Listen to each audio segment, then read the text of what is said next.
Shalom, selamat pagi saudara-saudara yang dikasihi Tuhan Yesus Kristus. Salam sejahtera buat saudara semua dimanapun saudara berada. Damai sejahtera dan sukacita oleh Roh Kudus melimpah senantiasa dalam hati dan kehidupan saudara semua. Pagi hari ini kita akan merenungkan firman Tuhan tentang akibat perselingkuhan. Dalam Maleakhi 2 ayat 13-16 tertulis demikian. Dan inilah yang kedua yang kamu lakukan. Kamu menutupi mezbah Tuhan dengan air mata, dengan tangisan dan rintihan, oleh karena ia tidak lagi berpaling kepada persembahan dan tidak berkenan menerimanya dari tanganmu. Dan kamu bertanya, oleh karena apa? Oleh sebab Tuhan telah menjadi saksi antara engkau dan istri masa mudamu, yang kepadanya engkau telah tidak setia, padahal dialah teman sekutumu dan istri seperjanjianmu. Bukankah Allah yang esa menjadikan mereka daging dan roh? Dan apakah yang dikehendaki kesatuan itu? Keturunan ilahi. Jadi jagalah dirimu, dan janganlah orang tidak setia terhadap istri dari masa mudanya. Sebab aku membenci perceraian, firman Tuhan, Allah Israel. Juga orang yang menutupi pakaiannya dengan kekerasan, firman Tuhan semesta alam. Maka jagalah dirimu, dan janganlah berkhianat. Saudara yang dikasihi Tuhan, ada istilah selingkuh itu indah. Tapi sayangnya itu hanyalah tipuan iblis. Selingkuh itu tidak pernah indah, tapi justru menghancurkan. Ya, menghancurkan kehidupan pribadi dan keluarga. Hubungan dengan Tuhan rusak, hubungan dengan istri atau suami menjadi rusak, dan hubungan dengan anak juga rusak. Bahkan hubungan dengan orang-orang lain, dengan keluarga, kerabat, menjadi rusak juga. Lebih daripada itu, efek perselingkuhan itu sangat banyak sekali. Perhatikanlah sebuah batu yang dilempar ke air. Ada efek riak air yang muncul hingga ke tepian. Begitu pula dengan perselingkuhan. Efeknya akan kemana-mana dan akan sangat menghancurkan. Ingatlah firman Tuhan bahwa barang siapa menabur, ia akan menuai. Raja Daud pernah melakukan perselingkuhan. Bahkan ia membuat suami dari selingkuhannya mati terbunuh. Ia selingkuh dengan Batsheba dan ia membunuh Uria suaminya. Akibatnya adalah Tuhan marah kepada Daud dan kutuk terjadi dalam kehidupan Daud dan keturunannya. Dalam 2 Samuel 12 ayat 10-14 di situ Tuhan berkata melalui Nabi Nathan bahwa pedang tidak akan menyingkir dari keturunan Daud sampai selamanya. Karena Daud telah menghina Tuhan dan mengambil istri Uria untuk menjadi istrinya, serta anak yang lahir baginya dengan Batsheba itu akan mati. Semasa hidup Daud setelah perselingkuhan itu, perpecahan dan pemberontakan mulai terjadi, bahkan dari anak-anaknya sendiri. Setelah Daud mati, Tuhan masih menyayangkan Salomo anak Daud dan memberikan kemasyhuran dan kemuliaan pada Salomo. Bukan karena Salomo baik, tapi karena Tuhan ingin menjaga namanya dan perjanjiannya dengan Daud. Tapi setelah itu saudara, konsekuensi akibat perselingkuhan Daud semakin nampak. Kerajaan Israel terpecah menjadi dua, dan kedua kerajaan itu tidak akur satu sama lain. Dan sungguh, pedang tidak menyingkir dari keturunan Daud, bahkan sampai hari ini. Jangan pernah menganggap enteng efek perselingkuhan, karena konsekuensinya harus saudara tanggung dalam waktu yang lama.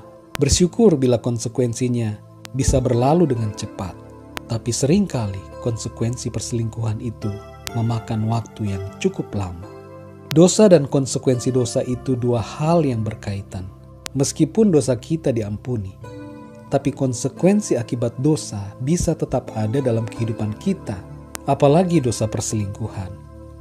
Pengakuan dosa dan pertobatan akan membuat kita diampuni Tuhan, tapi konsekuensi akibat perselingkuhan itu bisa saja tetap ada dan terjadi.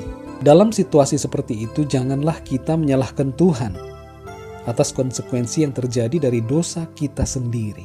Saudara yang dikasihi Tuhan, jangan pernah selingkuh. Bagi saudara, baik laki-laki maupun perempuan, jangan pernah tergoda untuk melakukan pengkhianatan terhadap pasangan pernikahan saudara melalui dosa perselingkuhan. Selingkuh itu nampaknya mungkin indah. Dosa memang seringkali nampak indah, enak dan menyenangkan.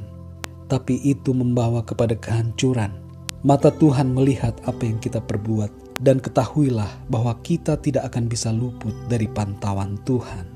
Jagalah hati kita, dan sesuai firman Tuhan hari ini, marilah kita setia kepada istri masa muda, yaitu satu-satunya istri yang dengannya kita berjanji dan dipersatukan dalam pernikahan oleh Tuhan. Begitu juga para istri, setialah kepada suami saudara. Bukan hanya laki-laki yang berselingkuh, tapi perempuan juga. Sebab di balik suami yang berselingkuh, ada wanita yang terlibat di dalamnya. Dan itu bisa jadi adalah istri orang lain. Jangan biarkan dosa mengintip hidupmu. Tuhan memperingatkan Kain sebelum ia membunuh Habel adiknya. Dalam Kejadian 4 ayat 7 tertulis, apakah mukamu tidak akan berseri jika engkau berbuat baik? Tetapi jika engkau tidak berbuat baik, dosa sudah mengintip di depan pintu. Ia sangat menggoda engkau, tetapi engkau harus berkuasa atasnya. Saudara yang dikasihi Tuhan, sama prinsipnya dengan kisah Kain. Bagi kita pun berlaku. Tuhan memperingatkan kita semua agar jangan berbuat dosa perselingkuhan. Kita harus berkuasa atas dosa dan jangan jatuh ke dalam dosa. Meskipun dosa itu begitu menggoda kita, kuatlah di dalam firman-Nya, teguhlah dalam iman kepada Tuhan. Bila saudara telah berselingkuh, bertobatlah mulai saat ini. Berdoalah dan minta pengampunan dari Tuhan. Jangan biarkan jiwamu binasa dalam api neraka. Bertobatlah, Tuhan akan mengampuni saudara. Dan hadapilah konsekuensi yang muncul akibat dosa perselingkuhanmu dengan kesabaran dan kekuatan dari Tuhan.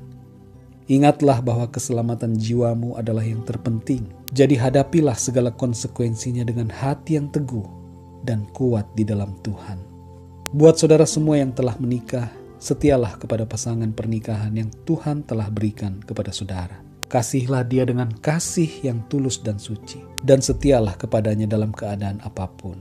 Buat yang sedang pacaran atau tunangan, jangan anggap masa pacaran atau tunangan adalah kesempatan untuk bermain-main dan kesempatan untuk berselingkuh. Inilah masa di mana saudara harus mulai berkomitmen. Dan ingatlah, jangan pacaran yang melewati batasan firman Tuhan. Mata Tuhan selalu melihat kita. Setialah melakukan kehendak firman Tuhan. Puji Tuhan, saudara yang dikasihi Tuhan, biarlah firman Tuhan ini menjadi kekuatan buat saudara dan meneguhkan saudara, menegur saudara bila saudara telah berbuat dosa, dan ketahuilah bila saudara ditegur, itu tandanya Tuhan mengasihi saudara dan Tuhan ingin saudara berbalik dari dosa dan datang kepada Tuhan. Mari kita berdoa. Terima kasih Tuhan untuk kebenaran firman-Mu hari ini, mengajar kami untuk kami setia kepada pasangan pernikahan kami, kepada istri atau suami kami.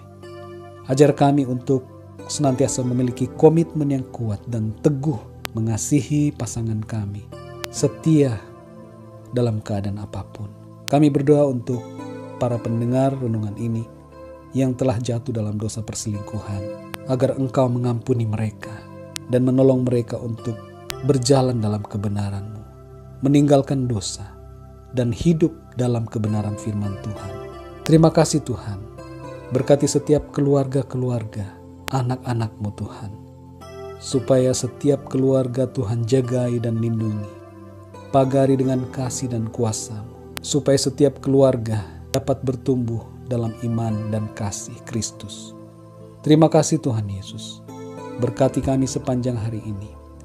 Sertai kami hari ini dan seterusnya ya Tuhan. Terima kasih Bapa, dalam nama Tuhan Yesus Kristus kami berdoa dan mengucap syukur. Haleluya. Amin. Puji Tuhan, saudara yang dikasihi Tuhan. Tuhan Yesus memberkati saudara.